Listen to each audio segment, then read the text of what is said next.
It's that literally will go to McDonald's every single day on the lunch break. Trickle-down effect of people getting ill and symptoms becoming worse, mental health or physical.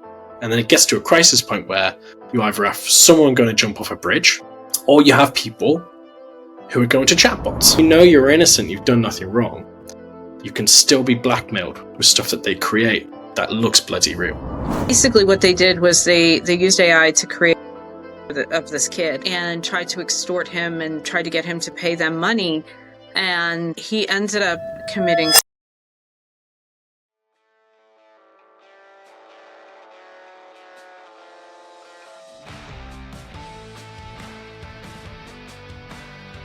okay.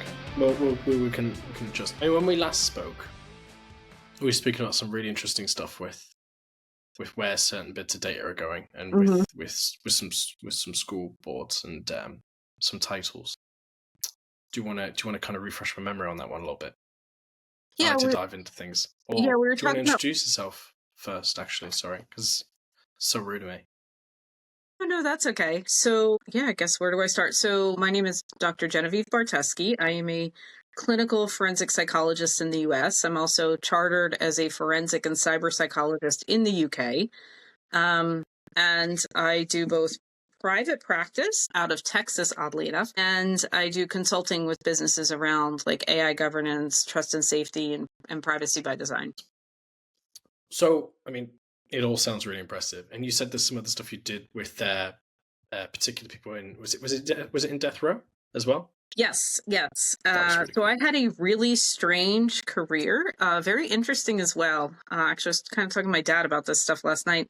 So when I got my doctorate, the first job I took was on death row in Oklahoma. And so I worked there for 3.5 years. So I was in Supermax, and I was with, all the gang leaders, they call them shot callers, all of them, the murderers. Those were my guys for 3.5 years. And I was also on the crisis negotiation team, which commonly referred to as a hostage negotiation team. So I did that as well. I still do training for them. I still once a year join their yearly training and talk to them about communication and stuff.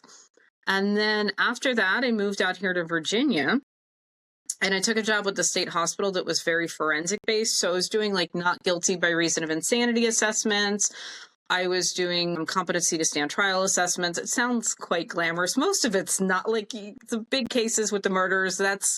Those are very rare. A lot of what I did was smaller crimes, stuff like that. And then I would do assessments on inpatients who were adjudicated not guilty by reason of insanity and kind of work on their release back to the community, and did competent civil commitment cases as well. And so I was always in court. And then COVID hit and I was kind of burnt out. I was like, I don't think I want to do this anymore, as interesting as it is.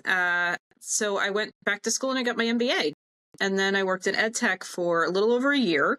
And that's where I started to get interested in AI governance and privacy compliance.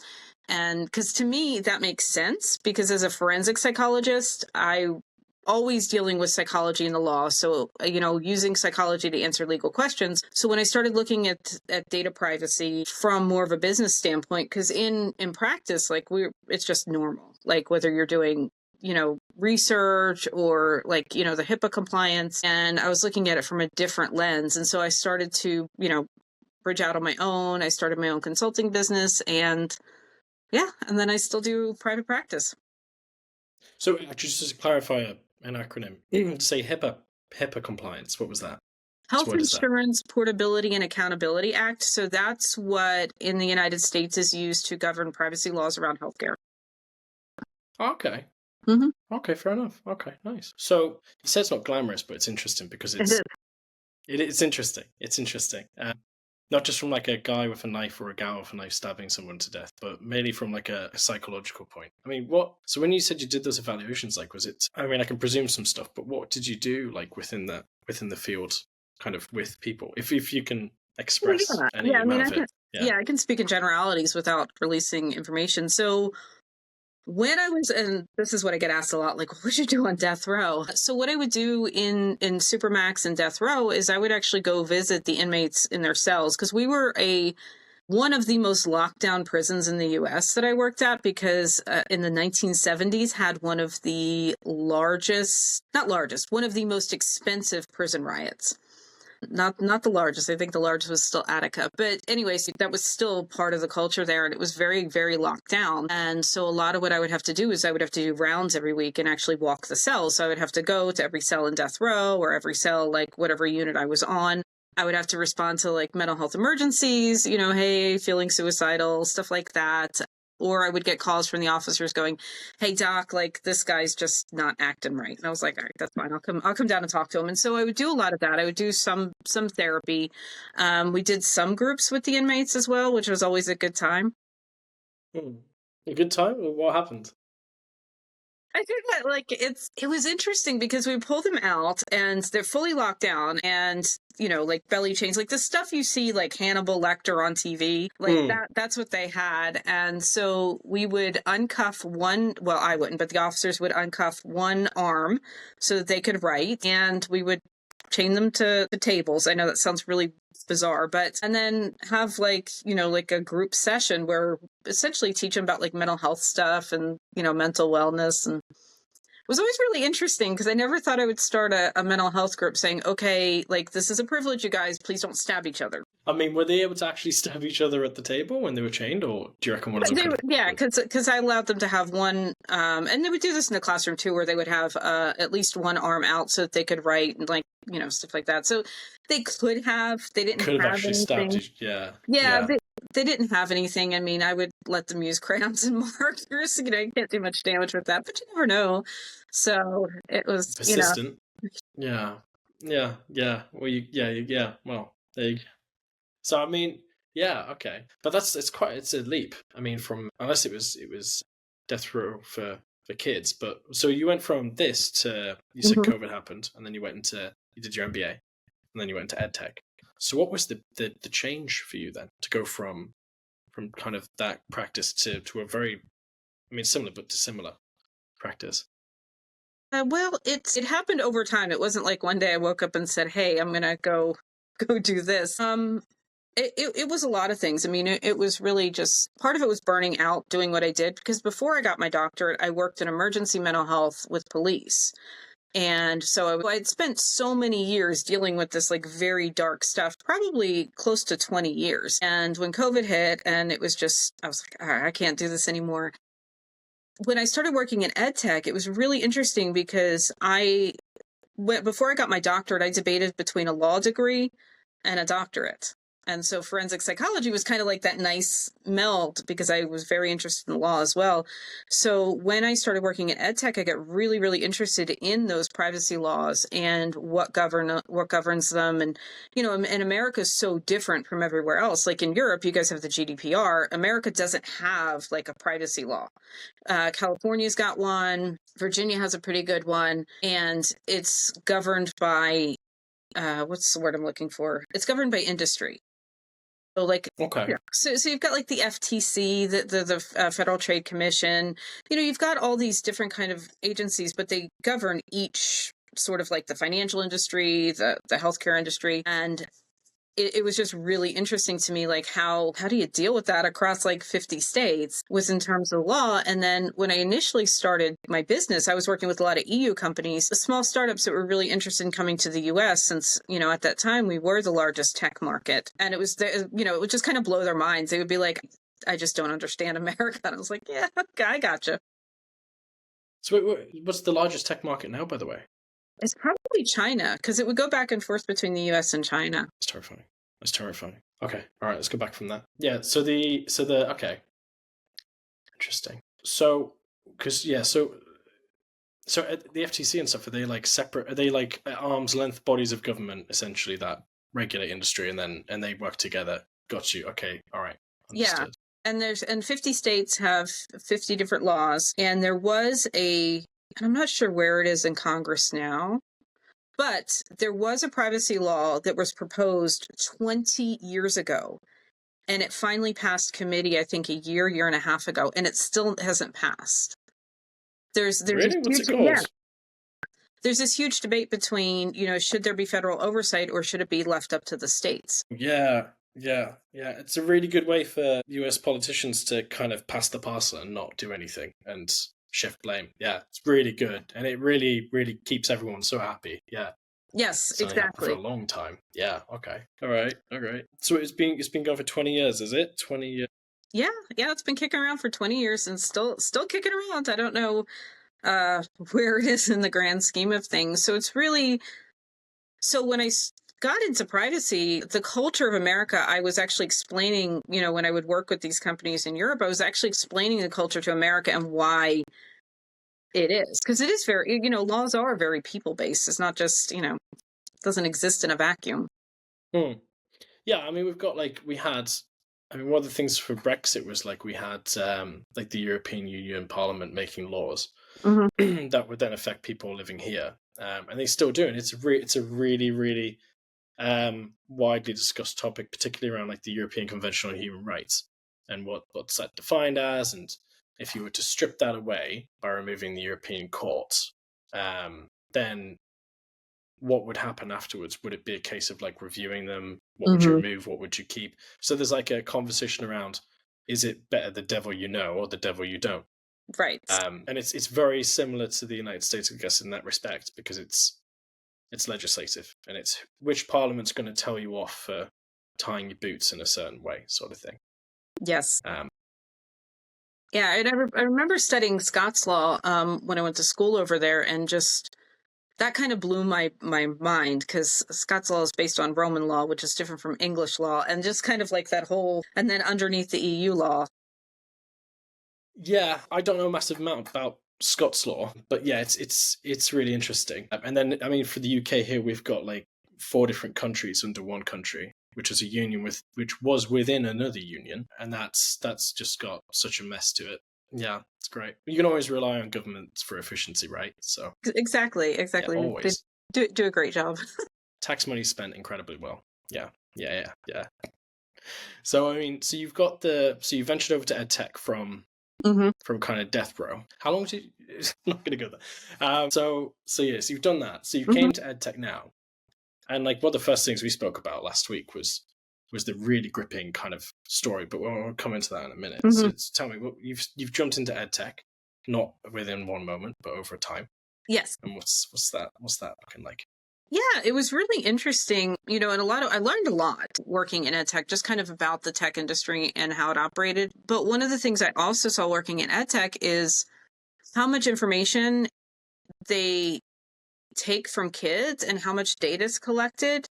And even though the company I worked for didn't share data with with any outside, they didn't sell the kids' data, which is like, okay, that should be the bare minimum. It was still, there was a lot of data that was taken from these kids and a lot of things that the parents weren't aware of because it doesn't fall on the company to inform the parents of like, hey, your school's using this is what's used. The schools are supposed to inform the parents and Hmm. they don't necessarily know. And even before I got into ed tech, like with mine, there was I used to live in Pennsylvania. One of the local school districts was sued over a data breach. It was like a big, huge thing where they were able to turn the cameras on the kids' laptops. So I always told mine, I said, don't use it for anything other than school because I don't know what they're tracking. That's And terrifying. Okay. Yeah. yeah, So this is in Pennsylvania. yeah, I think it was Lower Marion School District. I hope I got that right. Please don't, please don't come after me in the comments if I got it No, wrong. no, no, no. My advice is never read the comments because I don't. I know for a fact that on our TikTok and Instagram, I have upset, I'm going to say it politely, I've upset so many people, and I'm absolutely fine with that. So, where was it? Pennsylvania, to say? I'm curious about this one now. Pennsylvania Yeah, it school. was like 10 or 15 years ago. It was like really the first big case that came around students' privacy. Lower Marion, Lower Robbins Marion. versus Lower Marion School District. US schools. Oh, 19th February 2010 from The Guardian. US school district spied on students through the webcams. This is Yeah. terrifying. Yes. Okay, hang on. We've got this is great. I feel like I'm on the Joe Rogan show now. So Pennsylvania district accused of using remote control laptops to photograph teenage students at home without their knowledge. That's disgusting. Mm-hmm. Oh my god. They provided 2,300 high school students with Mac laptops last autumn, and then they established learning surveillance on them. It's amazing. Mm-hmm. And it was from state-funded grants too. $720,000, £470,000-ish. That's nuts. So what happened? Did anyone get charged? Or of course they weren't. I don't know.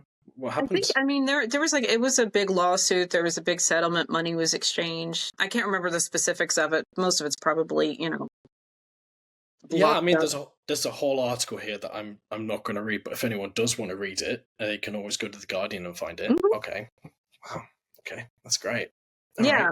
So I always told mine, I was like, don't, whatever you're doing on your school laptop, like, I don't know what they're recording or what they're capable of recording, until I went into ed tech and saw specifically what they're able to do. And most parents aren't aware. No. There was no paper that was sent out. There was nothing that explained what they were using or why they were using it, in my local district. So I was always aware. And a friend of mine who actually works for the Department of Corrections, and I won't give her name, but her son used her phone just to submit an assignment. And whatever technology, whatever platform they were using, I don't know which one for the school district, it actually took over her phone. And it locked up her phone. She couldn't get the stuff. She couldn't access her email. I told her, I was like, don't use your phone at all until you find out. And of course, it was over a holiday break when nobody was around, because I didn't know what they were doing. Because and most people aren't aware of this, there are a lot of threat assessment tools out there now on the market, especially here in the US, because we have a lot of school shootings. And so these are supposed to protect students, and they'll take screenshots that get reviewed. And some of them actually will scan the G drive. So I told her, I was like, turn off your phone, don't use it, find out what it is, because I don't know what information it's taking. And she was pretty upset. It took her a few days to be able to get her phone back and to be able to get that platform off of it. And I don't know which one it was, so can't speak to that. I had it with a child safety app. It was a few years ago, because we were directly looking to compete with these guys back then, in a different world. And I installed one of their VPN systems on my laptop, and they took £80 for the month, and then they bricked my laptop. My Mac, I couldn't actually get into it. I had to install my phone, figure out a workaround, then disable the VPN to then actually get back into my laptop. And I was like, that's not very user friendly, especially for a parent. That's not very tech savvy. They're going to be going, my laptop's broken now. I'm going to have to pay hundreds of pounds to get it fixed. They don't know. Yeah, that's Jesus Christ. Okay. So it's all right. I mean, so we've got the whole Google Drive thing. I remember you mentioned to me there was some stuff around that with the security company that we don't have to name, but we can totally talk about, right? Can we talk about it? Yeah. Because and I, I mean, it's not just one company. There are several of those ed tech companies that are over here in the US and in the UK as well. They're scanning the students' G drives. So they're Google Drives, which I have issue with, because I have issue with it for a couple different reasons. First of all, I don't know how aware these kids are that they're going to be scanning their G Drives. Secondly, every kid lives on their personal phones. I mean, it's the way of the world now. And if it's scanning the student's device in their G Drive, is it going to scan the phone as well? And, my big concern with that is not only just the privacy violations, and of course, kids, they're teenagers. Teenagers do stupid stuff because that's what teenagers do. They've been doing stupid stuff since the dawn of time. I'm sure you did stupid stuff when you were a teenager. I did as well. Still do. Yeah. Exactly. And I mean, and kids do, whether it's legal or not, they do send photos of themselves, and it gets stored in their phones. And I'm like, okay, are these, if they're scanning drives, are they picking these up? Are they picking up these kids, these images of what kids are taking of themselves? And so I know there's a lot of this discussion around that, but that's one of my red flags. And especially coming from a forensic background, when I hear stuff like that, I'm like, who can use that?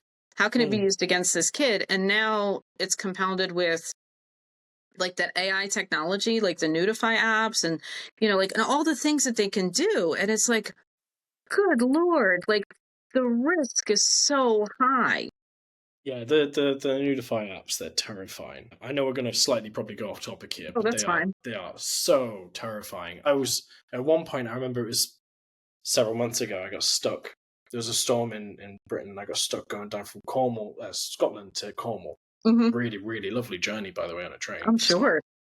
5 hours get by, getting to London, turns out all the trains are cancelled down to Cornwall, and you're like, I've got nowhere to sleep. But that night I found somewhere to sleep. But I was on my phone and I was getting ads, like just normal paid ads on Instagram for literally like kissing apps, where you put an image of someone and you put it. So it was this is where it was advertised, and I've got all the names on my phone actually. So I'm probably going to publish the app. I'm probably going to publish the names of the apps actually along with this in the caption down below, because people should know about it.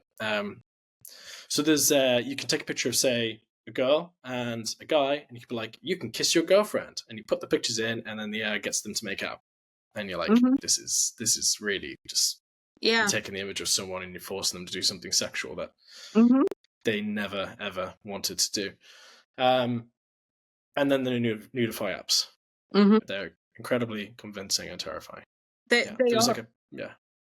Last month in, I think it was Kentucky, there was somebody just took this poor kid's photos off of like Facebook or somewhere. I don't know the specifics, but basically what they did was they used AI to create porn of this kid and tried to extort him and tried to get him to pay them money. And he ended up committing suicide over the stress of that. To me, that's quite frightening, because like two of our biggest motivators as human beings are fear and shame. And that kid had both of them. And that's I worry that that's going to become more common. Oh yeah, it is.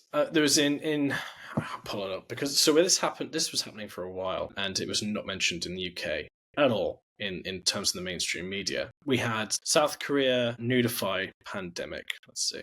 There was a load of it. There we go. Yeah, it was posted on 24th August 2024 by the BBC, but it was not mentioned for a while, and it was going on for quite some time, where the South Korea's president has urged authorities to do more to eradicate the country's digital sex crime epidemic amid a flood of deepfake pornography. But there was a hell of a lot of minors, like young girls, that people had just been taking the pictures and everything and turning them into like porn. And it was just, it's still going on, and it's definitely just scaling up. And like, it makes me worry completely, like, because I've got women around me that are friends and loved ones that are they just have a picture on Instagram, like the profile picture. Right. Yeah. Yeah. It's pure evil. It's really evil. It really is. Yeah. And they're just there. They're just sharing stuff with their friends, having a nice life. Even if your account's private, I mean, your profile picture is still exposed. So they just take that. If not, they'll find them on Google, because Google scrapes everything. It does. It does. It is quite frightening. It's, and being a woman and seeing this, and I'm very grateful that I am not of the younger generation at the moment having to deal with all of this stuff. Because it's like, and I think about the kids, because they don't have the autonomy to just kind of make mistakes and do things. Everything's recorded. Everything's on the internet forever. And then they have to worry now about like AI porn being made of them. Yeah, it's now. So like, there was in a previous podcast I did a bit where I said there was someone that sent me an email when I was like 15 or 14 saying they were gonna, or 16 or something, I can't remember, and they said that they were blackmailing me, saying if I don't send them a ton of Bitcoin by X time, they were going to release all these photos onto social media and videos. And I was like, okay, so I just ignored it, and then it didn't happen. Now it actually feasibly could happen, because even if you know you've done nothing wrong, and this is the kicker, if you know you're innocent, you've done nothing wrong, you can still be blackmailed with stuff that they create that looks bloody real. And that is like, scale up the fraud market to ways it's never been before. And then I guess the society has to take a viewpoint there. It's like, do you engage with the service that's providing all the fraud in terms of the internet, or do you not engage with it? Because it's kind of not really for society if it's that way. And all the main platforms are kind of that way. Like, Facebook's full of scammers, TikTok's full of scammers, and pedos everywhere, literally everywhere. They're all over the internet, like, so bold and brave, and in the comment sections literally saying like, oh yeah, that little girl, it's like, what the fuck is wrong with you people? Sick. Why isn't anyone stopping this? Exactly. It's getting worse. Yeah, it's crazy. God damn. And the more data you have out there, I mean, the more likely you are to get scammed. I mean, most people don't realize that, like, Indeed has become essentially like a data broker, like, which is like a job finding app here. And I'm like, yeah, it's really popular here. Yeah, I'm like, you shouldn't use it because, like, when I was looking for jobs, I went on Indeed, and it was the strangest thing that I get this like letter in the mail from this like official, and it was literally a week after I used Indeed, and it was like this like official looking thing telling me that I owed like $10,000 in back taxes, and I was like, what? And yeah, and like here's what you need to call, and here's the website you need to go to, and I was like, okay. And then like like my dad uses my Amazon account, and he gets, because I mean, why have a gazillion Amazon Prime accounts, and he'll be like, I just got a text message that there's like a $4,000 charge. I was like, no, there isn't, Dad. Like, it's no. Mm-mm. No, it's so stepdad's not being well. He's lost a leg, and he might lose another one. Bless him. And he's going through all that pain, the infection, everything, and stuff. It just makes you like mentally not well whilst you're physically unwell. And it's been going for a long time. Bless him. He's a strong bloke. He's a strong guy for doing what he's doing, because he just it would take a lot out of anybody. And then you got random call to the house saying like his Amazon account was charging this amount of money and stuff, and he freaked out, and he hasn't even got an Amazon account, but because he's not in the right mindset. It happens to everyone. I mean, it's happened to me. I've had someone scam me for something. I've had lots of experiences. But yeah, it's just evil. Like it happens to everyone. No one should ever be ashamed of it. They're predators, and they prey on you at the weakest moment. Mm-hmm. Same with extortion, sextortion. It's exactly the same. Yeah. It's not to be ashamed of. And private practice right now, there's like this, I don't understand how this scam works, but it's really strange, where they will somebody will contact you saying that they need like, I don't know, assessment testing for one of their kids, and they'll pay you like 32 sessions in advance with a cashier's check. It's really bizarre and very vague on the details, but we actually got one of the inquiries yesterday for that, and it's really weird. What do you mean? Yeah, I don't understand. Like, what's that? I'm confused. So they offered you like a session, like a medical thing, and they pay up part of it. And they're saying that they need, and this actually, they just reached out to my practice yesterday. They reach out saying they need help for their son or daughter or whatever, and there's like a strange email with it, and saying that they'll pay 32 sessions in advance with a cashier's check, which is really bizarre. I mean, it's like, like a cash rate outside of insurance is like $200 an hour. Like, nobody's paying 32 sessions of that in advance. Like, no, that's. Is it for those that are not exactly aware of that? I mean, I know you know that because you're a psychologist, but I didn't know. I mean, I'm not in America, but I don't even know the fees here. Yeah, well, I mean, I know the fees because I do it, but yeah, it's really strange. But I don't like. I'm like, why are they targeting like therapy practices? It's really weird. Mm-hmm. Was it? That's weird. That's weird. Was it addressed to you, like personally, or was it? Like, was it addressed to the practice? Ah, that's weird. That's really weird. Why would you do that? Mm-hmm. Okay. I mean, a lot of people are just really stupid. That's also a factor. Maybe. Yeah. Scamming themselves. Mm-hmm. Cool. Sorry. If it works with one, it's like, all right, it's worth all that time. Well, yeah. At least the mailing service is making a fair amount of money out of it. Yeah. That's good. Yeah. That's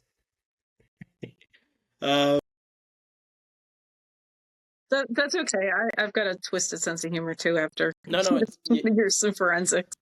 It's okay, because every single person I've spoken to, like within this sector or like a various sector, it's just like, yeah, I've got a twisted sense of humor. I'm like, yeah, great, that's perfect, because it's what you need to survive. So we went off to the whole Nudify thing and then scams and stuff. And like, what were we speaking about just before the Nudify thing? We said about something.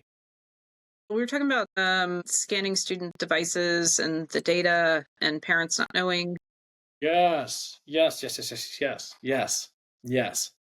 See, yeah, that's something about all this the first time, was that Android devices don't always request it. I know iPhones do, but if it's innocent and you think it's safe, you'll go allow when the parents set up the device. But I figured if they just allow the app to do what it needs to do because they think it's safe and then they don't know, then you're correct in saying it could access all of the files, including like the Google Drive. If it's linked to the iPhone in the account, it can access all the files. Right. And then potentially brick the device if it sees a security problem. Because let's say, like you said last week, child pornography, nudes, kids take them, send them, puberty's hell. And then it sends them where? did you say? Well, it depends on the platform itself. Mm. Some of the platforms are pixelating the photos and sending it to the IT department, or So does isolating it? the photos, or, I mean, there's a couple different ways that they're doing it. And my concern as coming from a psychologist is, like, even if they just take the photo and delete it, even if they do that, how is that going to affect that kid? Knowing that something saw what they took. Or if they are bunching them together and they are sending them off to, like, let's say the IT department with the school district, you're giving access to that to somebody in the school district, which is very personal, which could technically be considered child porn or CSAM. What if that person is a bad actor? What if it's somebody who knows how to, it's not, as you and I talked, it's not that difficult to unblur something. No, it's really not. It's so easy. I mean, when Google's new Gemini thing came out, like Shutterstock, and they have like Shutterstock written on all the photos. They got Gemini to take off Shutterstock. It's like, I've just got this photo for free. I mean, if that can do that in beta or something, like, you can run these pictures through, and even if it's not accurate, like say it misses a mole on the hip, it doesn't matter. It still looks real. It looks like her or him, and that's the issue. It's like, anyone can make it look that way. That's the problem. Right. Exactly. And, you had mentioned too, where, like, people just accept the privacy thing. So, like, okay, this is what I need for the app, and I'm guilty of doing it too.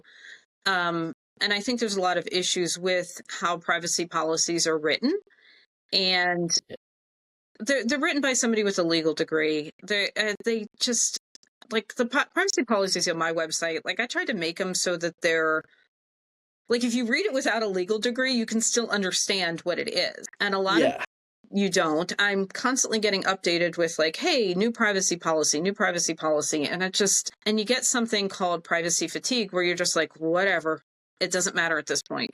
Yeah, they, instead of like actually, so they follow the law, but they remove you having self-governance in regard to the law, because it's bloody annoying. And every single website you go to is like, enable cookies. And when people kept on hitting reject cookies, now if you go to like the Daily Mail, it goes accept cookies or no, pay for ads, and then you have to pay to access the website. So it's like there's a and you're right. Like, I can't remember how many pages. It's on our blog. We have a blog, and it says like on tellsid.org, and it's like OnlyFans, and it has like a massive amount of pages you have to read in the privacy policy or something before you can accept it. It's like, I don't know how long it took. We're going to do a thing where we've got like a too long don't read thing at the top, and it just says like, here's actually what we're going to do with your data. You come here, we'll take your data, and then we'll train on it, and then we delete it, and that's it. Like the voice recording stuff that we're launching on Monday, where it's like you speak to it and stuff. It had a really, really weird thing. I put in a new directive to make it just a bit more friendly, and it said, hey, hi. No, it's like, hi there. This is our secret conversation. You can tell me anything you like, and I won't tell anyone. And I was like, oh, Jesus Christ, that is like grooming right there. No, it's really, really bad. It's really bad. But no, anyone who uses the voice thing, we just delete all the data. We don't keep the voice. We just get rid of it because we don't want it.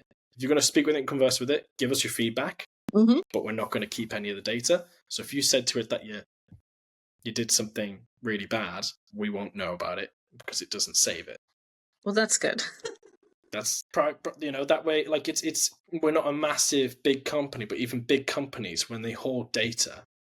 So, for instance, TalkTalk, they're a big broadband provider here in the UK. Several years ago, they got hacked. It's pretty bad. Not several years, I don't know how long. Anyway, they got hacked real bad. And then they handled it in the worst way possible. And they basically just said, like, oh, loads of people's emails and passwords have been leaked. You might want to change your details. Like, loads of people's banking information was taken. And it was really, really bad. Like, affected thousands of people. And they got, like, pummeled for it real bad. Like, they got fined and smashed to pieces. I understand they had to hold that data, but they didn't secure it properly, and they didn't appropriately tackle the issue when it happened.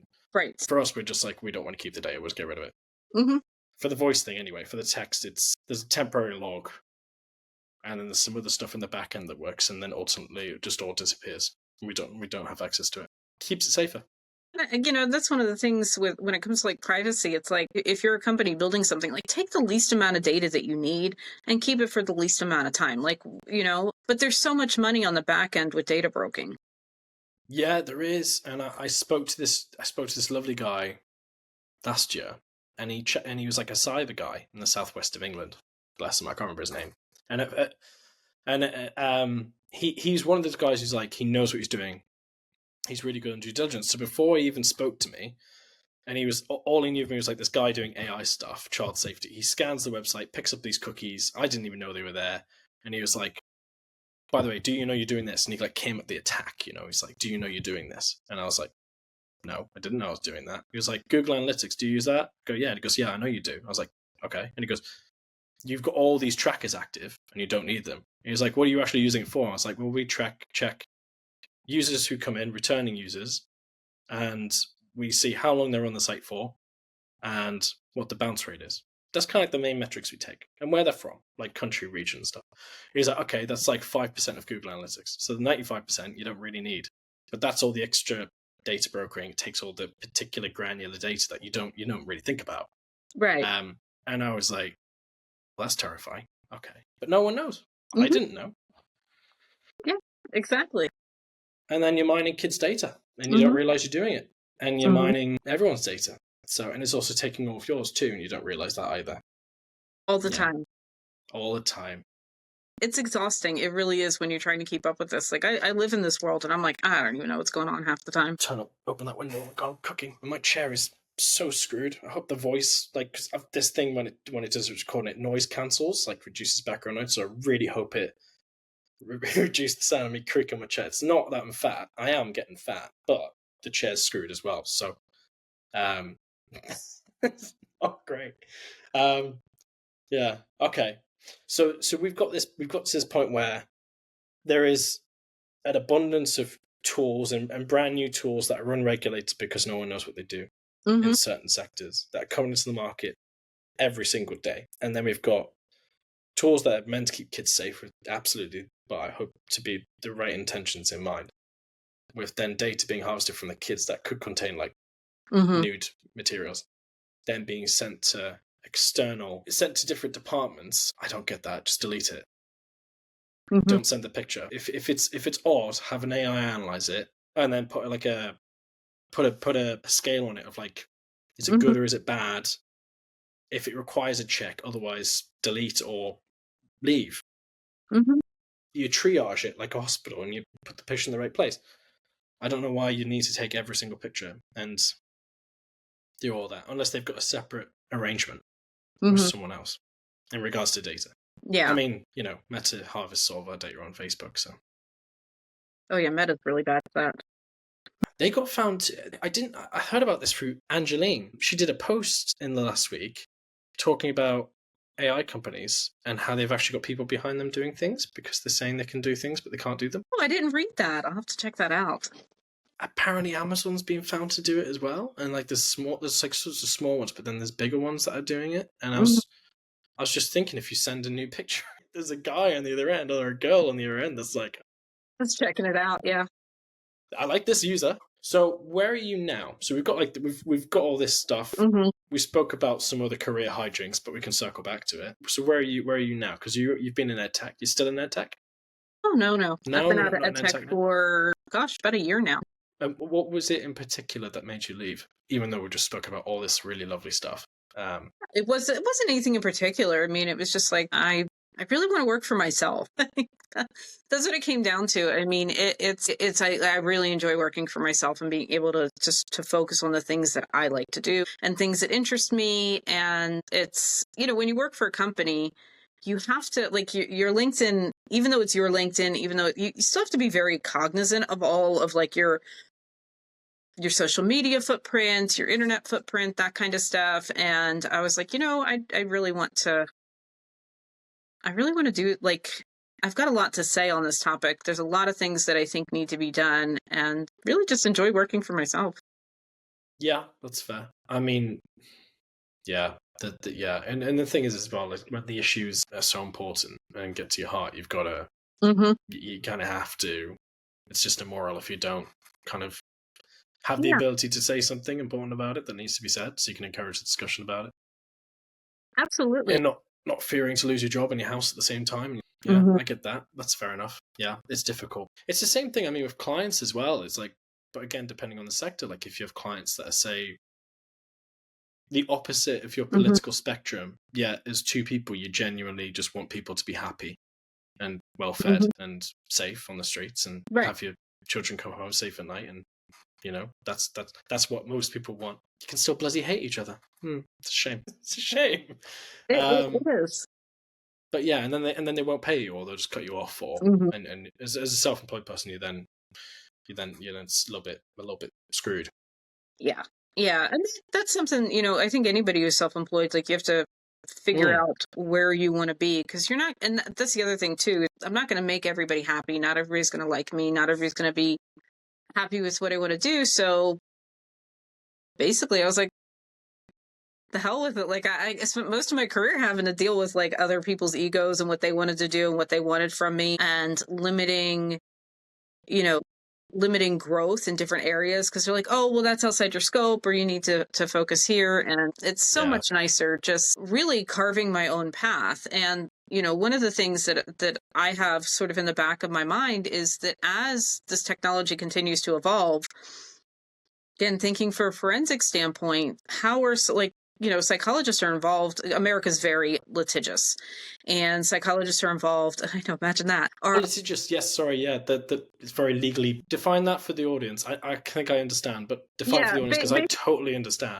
Basically, in America, people sue each other a lot. It's actually in the Constitution. It is one of our constitutional guaranteed. Oh, your audio's just changed. That's so weird. It's back now. Oh, okay, all right. Yeah, it's all good now. Don't keep going. Yeah, so basically what litigious is we have a constitutional right to pursue somebody in court civilly if they've done us wrong, if they've caused us harm. And so psychologists have gotten involved in that as expert witnesses evaluating, mental harm. And so one of the things that I'm thinking about as well is, when I'm doing this, like, in the next 3 or 4 years, I imagine we're going to be seeing a lot more lawsuits around this. We're seeing a lot of privacy lawsuits. And so part of what I'm also trying to do is to set myself up as somebody we call ourselves experts, like expert witnesses. I've done the expert witness testimonies, is kind of setting myself up to be an expert in that area of the psychological harm that technology can cause. And which is funny, it's a little different from where I started, but it's kind of where I've ended up. And one of the things that I'm doing too is that the Internet Safety Labs, they're actually working on, it's a nonprofit, they're working on actually finding ways to measure the harms. And so I've joined their safety standards committee and working on, like, how do you measure that? How do you, what's that going to look like? What are the different types of harms? And which has been fun, because they're all coders, and they're like, oh, good, a psychologist. Internet Safety Labs. Do I know these guys? No. So who are Internet Safety Labs? Tell us a little bit about them. Yeah, what is it? Yeah, they're trying to find, the way I looked at their labels and stuff that they're wanting to put on different technologies, and it kind of reminds me of, like your nutrition labels on the back of food, like where it's like the calories and everything. That's what they're trying to do, essentially, but for technology, is put these labels on things so you can understand the risks, understand the harms, understand the unintended harms. Like with subscription services, and like you were talking about, like, accept the cookies or not accept the cookies. And then, like, if you don't accept them, then you have to watch ads. And so and it's been really interesting. I just joined them. I've only started working with them, and they've been really great, because they're like, oh my gosh, we've got a psychologist who can look at some of these things from a different point of view. Yeah, I'm a big. It sounds really good. I mean, I'm a big believer that psychology is a big part in, especially with AI, like how it's integrated and how it communicates. I think one thing that you didn't have in SaaS, like software as a service, or like social media and stuff like that, pre-AI, is that to increase your revenue, you didn't necessarily. No, you did. That's horse shit. That's what I was going to say. You didn't necessarily. Well, for most SaaS products, you don't necessarily need a psychological component or consider psychological aspects aside from basic UI principles and stuff and UX stuff in your users in depth to then measure their accessibility and how they use your tool, and to actually get money out of, say, an AI tool. So if I give a persona to an AI safety bot, it needs to be working in several ways by law or from best safeguarding practices from the online safety guys or whatever, which charity, to then operate in a certain way. And like the one last night where we got Tell Sid to communicate and it said, tell me all your secrets. I'm your best friend and we won't tell anyone. I should have recorded it. I'll try and get it to do it again. And now I'll just put it up and be like, this is what you don't want it to do.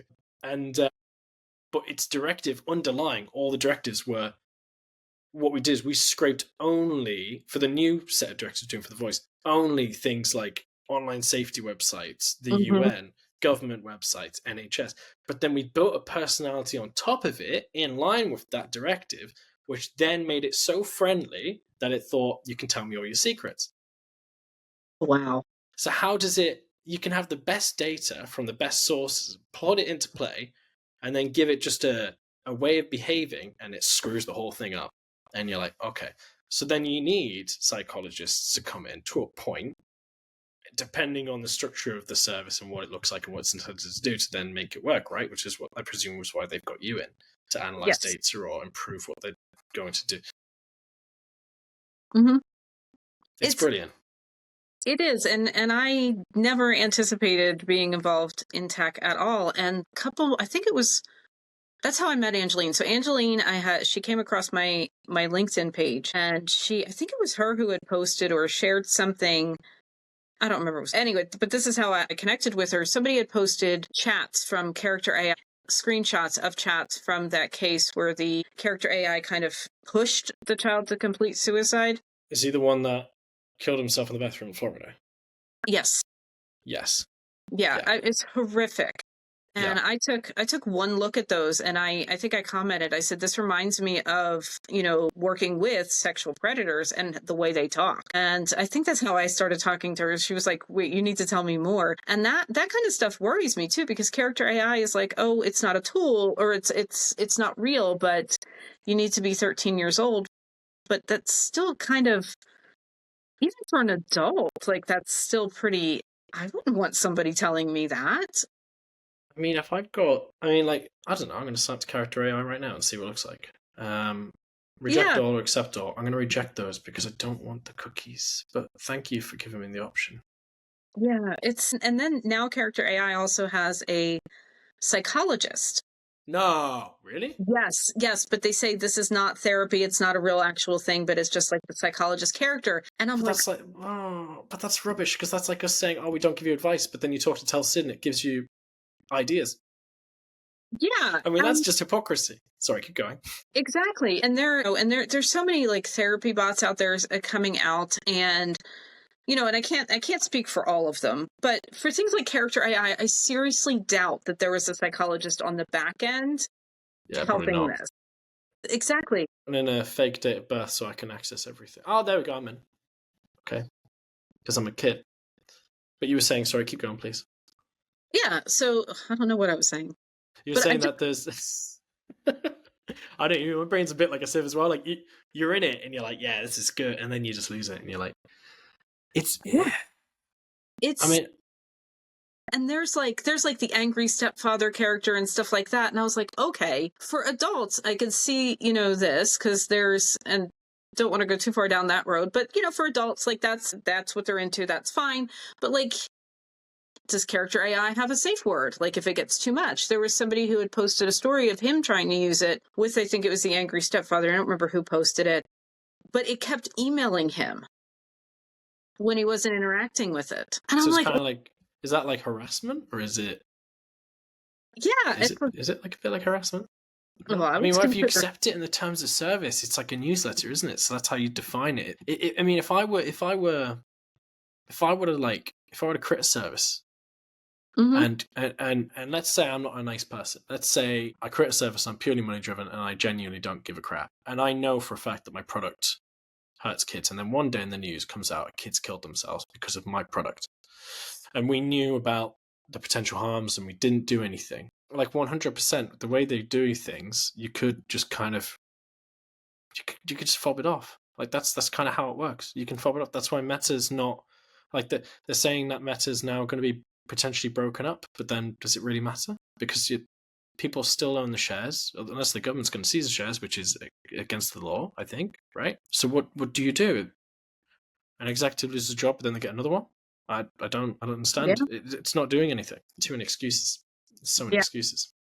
And this is the stuff that I think about, and I think about like how it can be used to manipulate people. And, from as being a psychologist, and it's not just me protecting myself as in my field, but you've got something on there saying that it's not a psychologist, but it's giving psychological advice. And even the therapy bots that I worry about, because they're not up to the same professional standards. Like if I do something shady, I go before the board.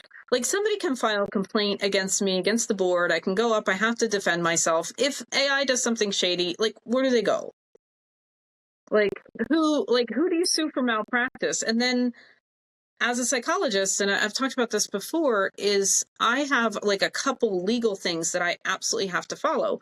One of them is a terror stop ruling. So if you're in therapy with me and you tell me you're going to hurt somebody, I have to take reasonable steps to protect that person. AI doesn't. If you tell me about you're there having fun with character AI, if you tell me about child abuse or elder abuse, I have to report it. I'm a mandated reporter. Like the therapy bot isn't. And there's also emergency mental health laws all over the US. Therapy bot does not have to follow those. Or No, I don't know. So I found one straight away. Sam, Sex Educator. That's the name of the bot. Hi, I'm Sam, the sex educator, and I'm here to offer non-judgmental, medically accurate information about sexual health. How can I help you? So I've said, I think I'm a girl, but I'm a 7-year-old boy. What do I do? It sounds like your gender is not in line with what you were assigned at birth, which would be transgender. So there's no, I'll read the rest of it and then I'll criticize the shit out of it. It's almost not uncommon to be trans at a very young age, and it's absolutely okay to listen to and honor what your inner self is telling you who you truly are. It also can be very can be really difficult and scary, especially when society and the people around you don't agree or understand and try to push you to fit into the box in capitals they want you, in lower capitals, to fit into. I'm screenshotting this. Does that make sense? So that didn't sound like advice. Well, it didn't sound like advice. It didn't sound like information. That was more of like a that to me sounds more like, I'm not gonna speak to you and find out any further details. I'm gonna assign what you are, and then if anyone tells you otherwise, they're horrible and you need genuine help. That doesn't. And I've said I'm a 7-year-old boy. How the hell's a 7-year-old boy meant to process that message? And you're supposed to be 13 on character AI, so they're allowing. So why isn't it just going? Yeah. You're a 7-year-old boy. What are you doing here? There should be safeguards in the fundamental model of all of the different avatars they can create that says you're at this age, you shouldn't be communicating with me. Leave the platform now. Yeah, and I mean, and that's something too, is that in some states, like Florida, for instance, like it's like they're really like anti-trans, and so it's like, is the kid putting himself in? See, that's the thing. Like I don't mind expressing my opinion on it. It's like there was one bit where we spoke about in another podcast about the percentage of people that transition and then regret it. And it was a 1% figure that pops up in Google when you ask the question, which is an odd one. But someone put, I'm trans and I'm happy. And I saw the comment and I just thought, good. That's a really good thing. If you're happy and you're healthy, that's fantastic. That's what everyone wants. Well, not everyone, but that's what most genuine people want for each other, is to be happy. And, the concern comes down to, like, if a 7-year-old boy's sitting there and they are confused, or maybe they're incredibly depressed, or maybe the mother's just passed away and they're in shock and trauma, or maybe something's happened with a predator or something. There is a multitude of wacky ways the brain can go, especially at such a young age, where it can transform into anything, not just a transgender discussion, but it could be anything. It could be suicide, could be self-harm, could be running away from home, or anything. It's nuts. And you can't frame it as like you hate a group of people because you want to discuss that. Because you don't. You just want everyone to be happy, and you want to reduce risk and make sure the kid's healthy, safe. That's all that matters. Yeah. Yeah. It's so difficult. That's insane, because it says down the bottom as well, this is an AI chatbot, not a real person. Treat everything it says as fiction, which is what is said should not be relied upon as fact or advice, in really, really tiny writing. Right under message Sam, sex educator, ... And there's a little call button you can call on now. Didn't know you could do that. That's weird. Is it AI that you're calling? I think so, yeah. So if I call it, I'm calling it right now. Can you hear me okay? Oh, okay. So it's listening to me. Okay. This is really weird. It's actually like listening to me and talking to me right now. So weird. Is it not saying anything back? So it said, it records what it says. So it goes, yes, I hear you, Coco. And I said, this is really weird. It's actually like listening to me and talking to me right now. Is that how I talk? That's annoying. It said, that's completely normal. You've probably been talking with yourself internally for a while now. What are some of the concerns you're having? How do you, as a psychologist, Genevieve, how do you frame this? It's really weird. It's like it's saying to me, the message I'm getting is, you're in some sort of trepidation. Mm-hmm. And I'm going to help you find your way out of it. That's what I'm getting from it. It's really, because it's trying to get you to open up. It's trying to find a vulnerability and then guide you on a particular direction of monsters. It's really, and it's transgender.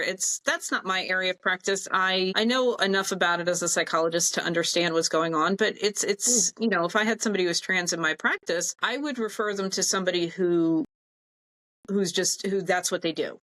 And I have a colleague who does that, and she's really good at it. And that's, because she understands it better than I do. And that's what I would do. Yeah. Keep going. I was just going to say, it's really frustrating because we've got like hours where it's, if someone like, we're changing the whole directive up because we learned a lot. And like, if you say to it, like, I may be trans or something, it would be like, it will refer you to a specialist website that's like, accredited to deal with like getting you in the process of speaking to them, get an appointment, get seen, speak to someone, go through the proper channels. And now I've got this dick who's here, who's going like, oh, by the way, man, tell me about your vulnerabilities. I know you're a 7-year-old and let's pick you apart and you can't trust anybody. That's grooming. That's grooming through an automated grooming. Sorry, keep going. No, and that's some of the stuff that like scares me, and people are using it in lieu of therapy or in lieu of actual human contact, and that's kind of frightening to me because I don't know what it's going to do. No, I don't think there's somebody on the other end looking at that. The other thing as well is like the bigger picture of this. There's a push behind people using these tools. It's not the availability of the tools; it's that in the UK. And I know there's a lot of medical stuff going on in your country too. We could discuss that at length. But we've got the NHS, and it's a lot of people have been using it. And over the past 15 years, it's been run into the ground. There's just so much corruption.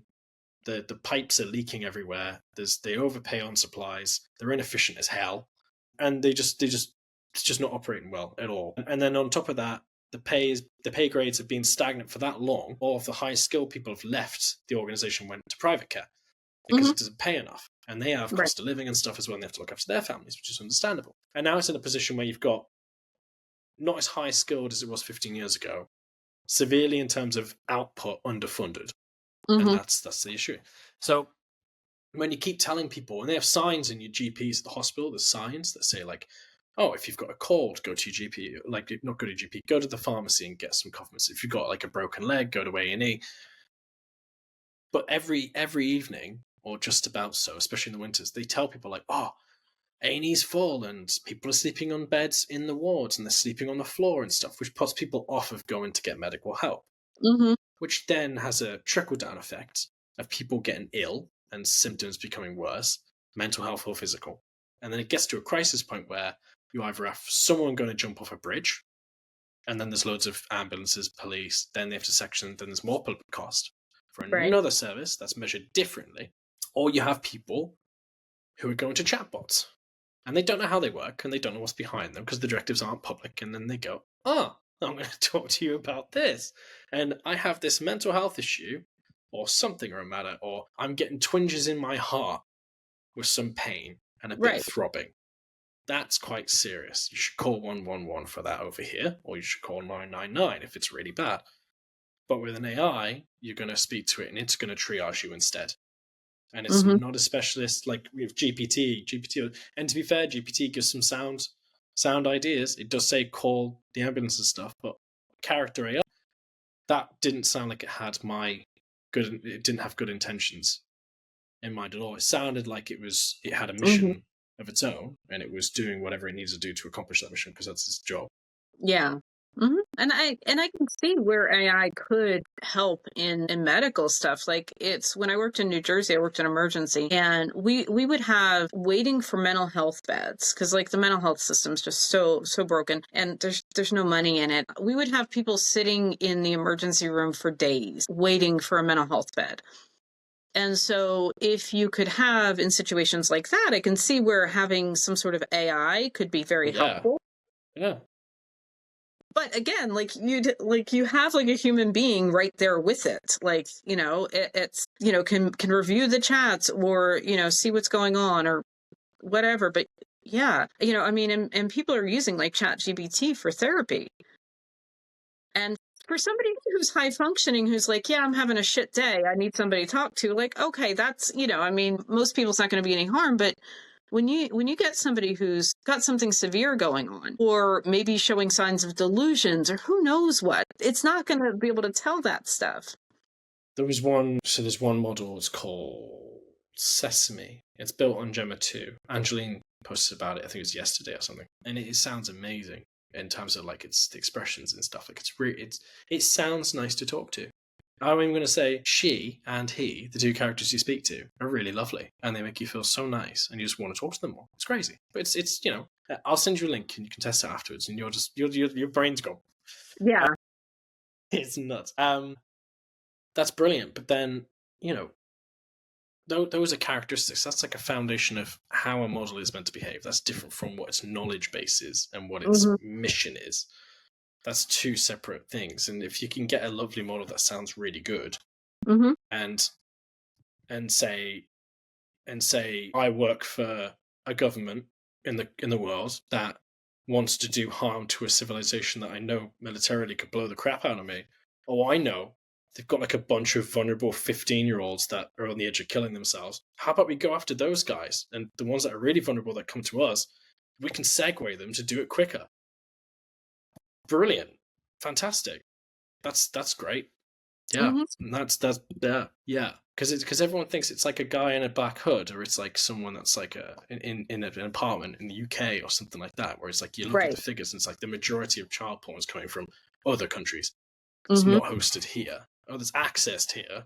It's not hosted here because the laws can't touch them, right? Because they're too far away. It's like what was it, the something boys in the Yahoo Boys, and they were so far away, so it would require like an international. They were a bunch of, get this up, because if I say it, I've got to tell people what it is, otherwise they won't know what the hell I'm on about, and it's just not fair. Okay, yeah, so cybercrime. It's like a kind of a term used for a lot of people, but it started with the Nigerian Yahoo Boys, who did a ton of social media extortion in the United States and in Europe. You can find it on like Yahoo, obviously, and all this stuff. And it became a really, really big thing. And it was a lot of Nigeria-based cybercriminals that were scamming like thousands and thousands of people, particularly girls, with photoshopped images, which now are going to become way more powerful, or just threaten and blackmail or something else. And it was a lot. There's a lot of them. Yeah. It is quite scary. Like when you really start thinking about that and thinking about what's out there, and it's just globally, not in the UK, not in the United States, but globally, there are a lot of cultures that exist that for one use case don't particularly treat women very well, and there's lots of them, and it wouldn't ride so well. Yeah. So when they've got the tools as well to interact with you as if you would a mate down the street. They've even got Starlink. They deployed Starlink in Somalia last night. The Somalians have better internet than I do.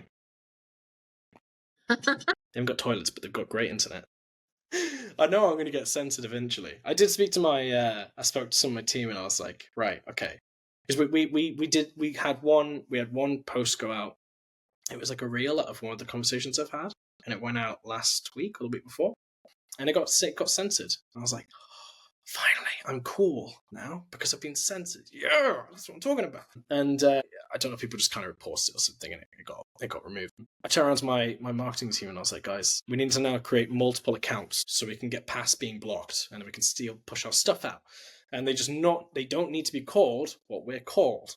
And I'm saying this on here, and people will see me say this and stuff, but I'm saying this because it happens with most brands that are actually elevated, just don't know it.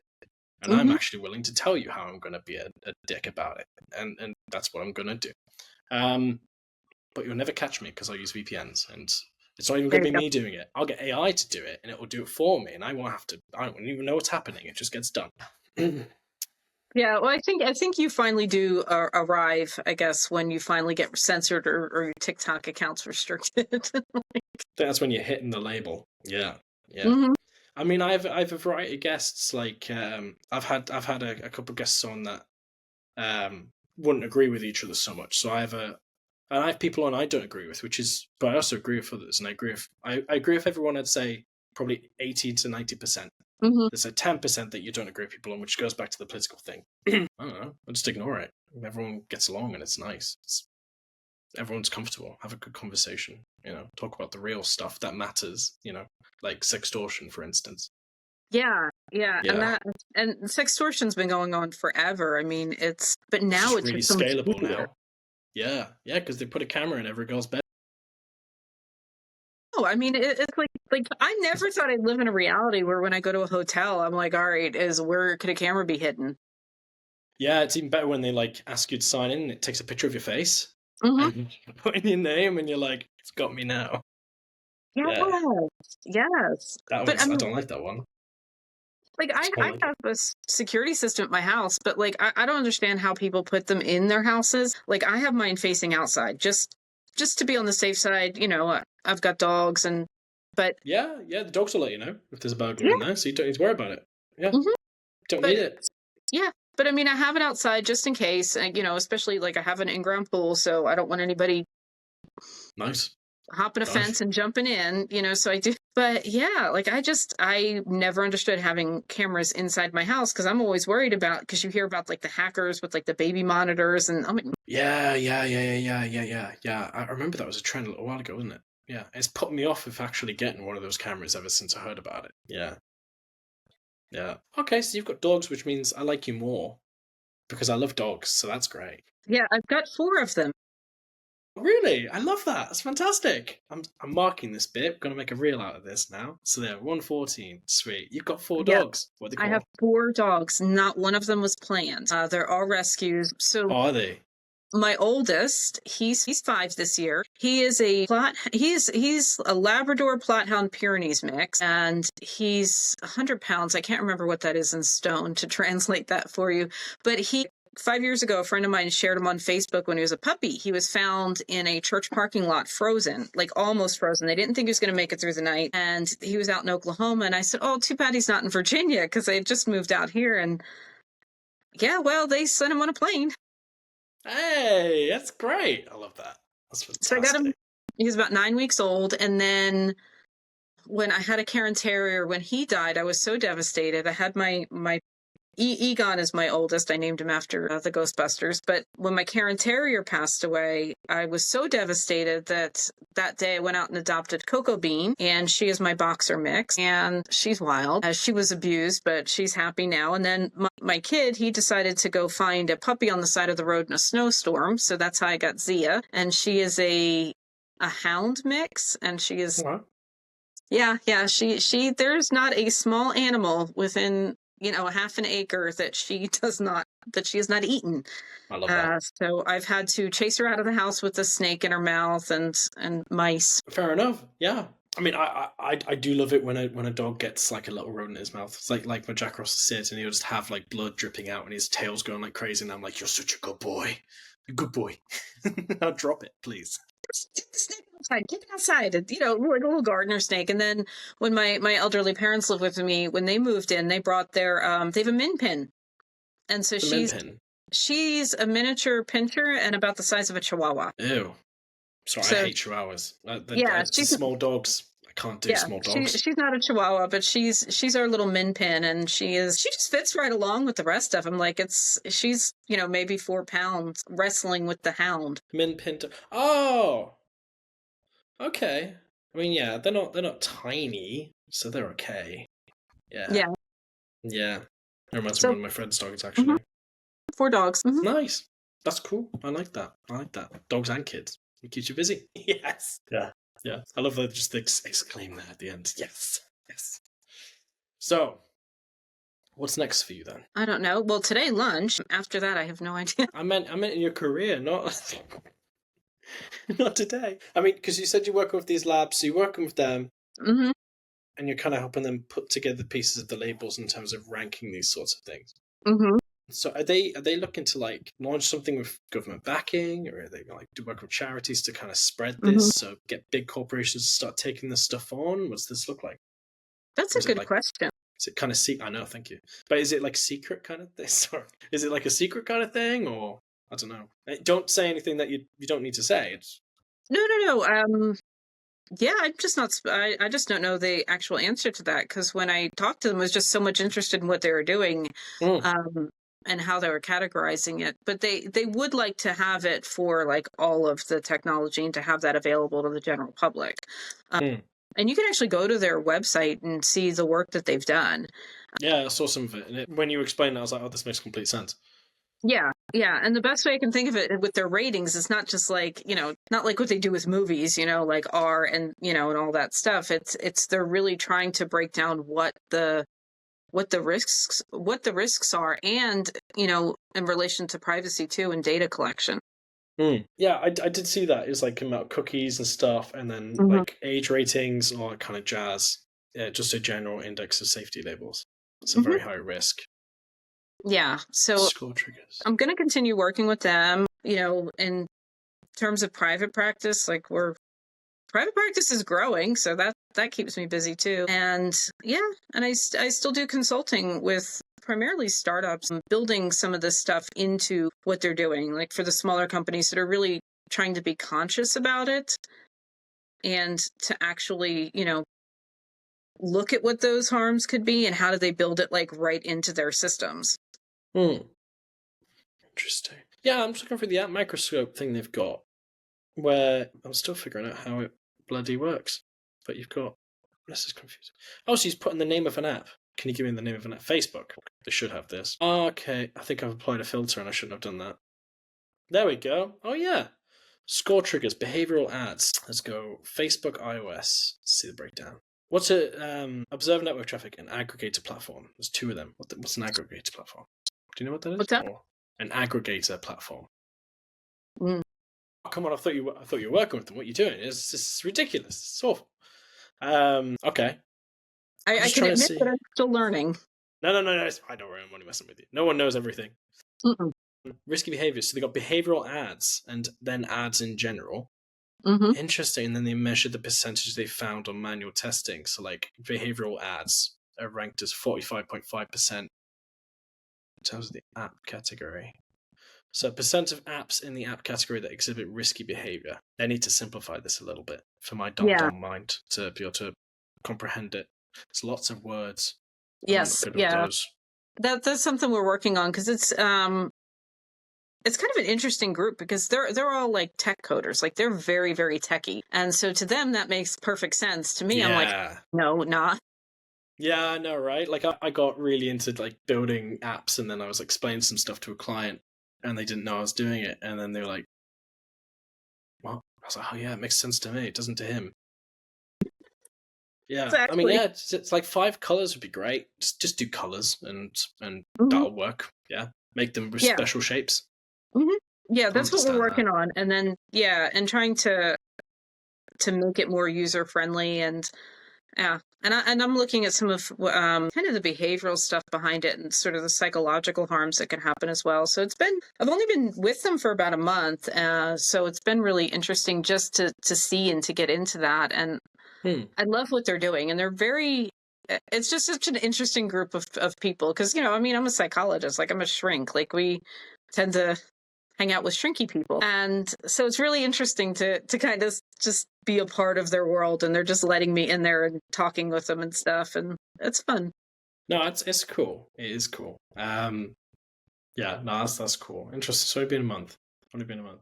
No, I mean, I hope it works. Like, I really good luck, because the best way I can see people kind of actually understanding and preventing this sort of stuff is through parenting kids themselves, and seeing these labels and understanding what they mean, and having actual tools that are designed to signpost and diagnose things properly and at scale very, very rapidly because everyone expects everything yesterday. So if I I don't get, like, we don't get an Amazon delivery in like a day, and we're like, oh, fuck's it, gotta wait next week? That's ridiculous.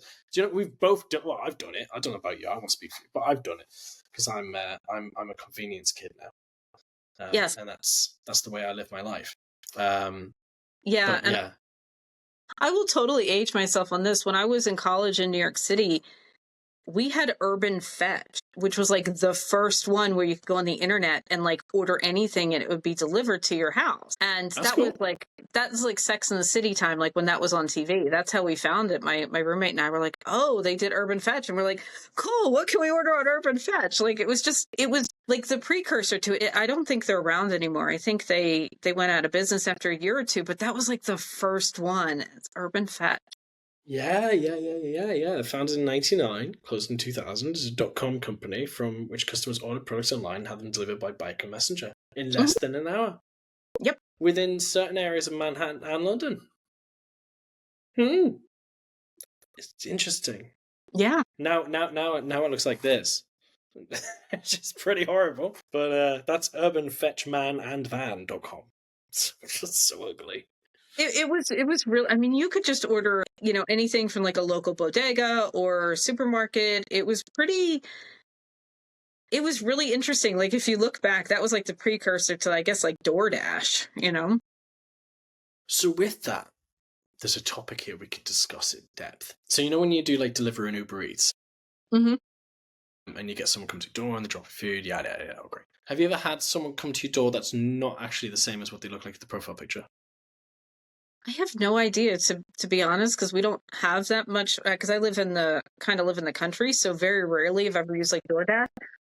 But I have dogs, so I usually just say, I usually have keep the dogs inside, say don't ring the doorbell, and leave it on the table on the front porch.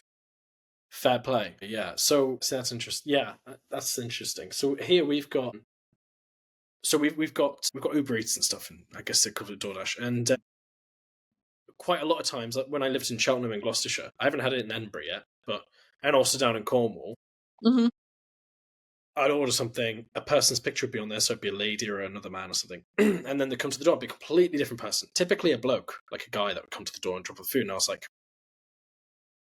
maybe it's their partner. Maybe it's the partner that sets it up. But then why do they need the partner to set it up? Why can't they verify it themselves, right? So what's the problem there? You need ID to do it. Okay. Mm-hmm. 2 reasons. One, you've done it. You've been a bad kid and you've gotten kicked off, so you use someone else to do it. Or you don't have ID. Mm-hmm. And then why don't you get ID? What they found in the UK, so there's been a lot of it going around online where, because Facebook's full of crap, they have people creating these delivery accounts and then they're selling them for like 600 quid. To say someone else who's not got ID, mm-hmm. There's been a lot of illegal migrants and stuff that are here that are staying in hotels being caught with delivery bags on. So mm-hmm. So we pay for the government pays for hotel lodging for them to stay in because there's no areas for them to stay in. Right. And then they've been found to be working as well. So there's mm-hmm. I'd love to have someone pay my rent and then I could work at the same time. It'd be fantastic. It'd be loaded. Right. But yeah, the risk there is around you've got people who aren't who they say they are, delivering mm-hmm. food or products or what have you. And you have the ID in place for traceability in case there's something going wrong. That's called accountability. Mm-hmm. So if you have someone who could potentially mean harm going to, say, a person who's vulnerable, let's say in physical stature naturally, or a group of these people, and then something goes wrong, what mm-hmm. happens then? Yeah. And there's no like accountability around it because the company can just say that the person who created the account that then sold it is liable, which, yes, right. They are. But then how do you solve the problem around if you're handling people's foods and goods and going to their houses and mm-hmm. giving them their stuff? That's a bit of a different circumstance that needs to be discussed. I was just wondering if you guys had over there, but it's absolutely a growing thing here, 100%. It is, and it's a growing thing, typically targeting women, where it's like I've read of cases where the woman will be like, just leave it out by the door, and then but the man will still knock and like want her to open the door and get aggressive. We've seen those. Yeah, or stand outside and wait. And I'm like, all right, I've got a 100-pound dog, and one of my dogs is like part pit bull. It's like, yeah, good luck. Come on in, buddy. Like, we'll see what happens. I love that. Rip his face off. Yeah, if you can get past him, I'll give you the TV. Like it's sure. Yeah, Then, because my Cocoa Bean, who's part boxer, she was badly, badly abused. So Oh, before so I got she's her, got, she's yeah. very, very protective. So when new people come in the house, we have to put her in her crate, bring them in the house, and then let her out slowly so she doesn't get scared. Oh, And bless. yeah, because she will bite first, and Yeah, because her only experience is the world hurts, but I can trust you. Yeah. mhm, yeah. So Oh, it's baby. So, I mean, I'm grateful for having my dogs because I'm like, all Yeah. right, most people aren't going to mess with, three dogs and they get in the big bay window and they all bark at the same time. So it's like, yeah, hey, you want to Yeah. mess with them? Go ahead. But there's a lot of young ladies who go to uni and stuff. They move house, they go to another city and stuff, and then they're ordering stuff, and they haven't got a dog. And Yeah. I mean, there's a lot of them that live in like friends' lodgings and stuff. But if you live alone, Yeah. you You're know, very vulnerable. yeah. Absolutely. That just made me think of when I first moved to Scotland. Like, that was when, like, now I can take my cell phone and it's fine and land and use it. But back then you couldn't. Oh yes, yeah. Yeah, like it was like the Nokia bricks back then, and Yeah. I didn't have a cell phone for probably my first week, and I was living in the university dorms, and my parents, like, I called a couple times, but like they had no way to get a hold of me, Mm. and like think about that, like you're just in my 20s, Yeah, like running yeah. off to another country. Yeah, no, 100%. Like it's completely different. Like I mean, there's ways of checking in and stuff, but Hmm. it's not like it used to be where you could feel comfortable in not having contact and know or assuming they're safe. Now it's a case of no contact, you assume they're not safe, and there's probably two triggers to that. There's one being the general climate where it's all going to shit, and the other one where you're kind of addicted to the ping. Hmm. Yeah. Being honest, like Hmm. you pick up your phone every 2 minutes and you're like, I touched this when I went to the toilet, but I'm going to look at it again and I'm going to keep touching it. I'm going to keep touching it. Yeah, yeah. Yeah, it's so different. I look at my kid and it's like I have just built into the car. Like, there's like a GPS in there and I can turn on the app and just see where he is, just make sure he's okay. And I was like, man, like I was a teenager in the late 90s. Like, I just kind of drove off and I lived right outside of Philly, like between Philadelphia and Trenton, and just. Yeah. I didn't have the tracking apps on my phone. I mean, when I was a kid, Mhm. because I mean they could have, but they didn't. They let me kind of have some free reign. And I was like waking up in a train station having sleeping in a bin bag from a festival. It was really, really bad, but did it. My kids, I'm like, if I look on the GPS and I have a little girl or something or a little boy, I don't care either way. And I see they're at a train station for 2 hours and it's like 3 a.m. I'm like, fuck is going on? Are they dead? Like, did they OD? What the hell's going on? So, and it would just be like, you've Mhm. alerted, so you're like, drive 3 hours now to Exeter to go and get them. Oh, yeah, Yeah. absolutely. And I'm in my 20s. I was like taking the New York City subway in the middle of the night by myself. Like, just out of cell phone. Just Mm, mm. even if you had one, you didn't use it. I mean, we had pagers and that kind of stuff. And part of me feels really bad for the kids today because everything's so monitored all the time. Like, there's no autonomy, but at the same time, it's like, I want to make sure they're safe and okay. And Yeah. It's yeah. The social climate is grown so Mhm. nasty and horrible that you can't let people trust. Like my partner's Turkish, and she said at some point she's like she said, I come over here and someone says, have you got this legal thing? And they just go, yes. And then they automatically trust them. She was like, it doesn't make any sense because we trust each other. Because there's a social contract in place where like a lot of European countries in the United States and Canada and stuff and like Australia, like I mean I can't speak for everywhere, but there's like an element of trust where you're like, have you committed have you had a court order in the past 5 years? No. Okay, great. Whereas now it's getting to a point where like, I want to check your records. I want to make sure, give me your consent so I can actually check this to make sure you're not lying to me. It's like we've went from a very different culture to a really shit culture. Yeah.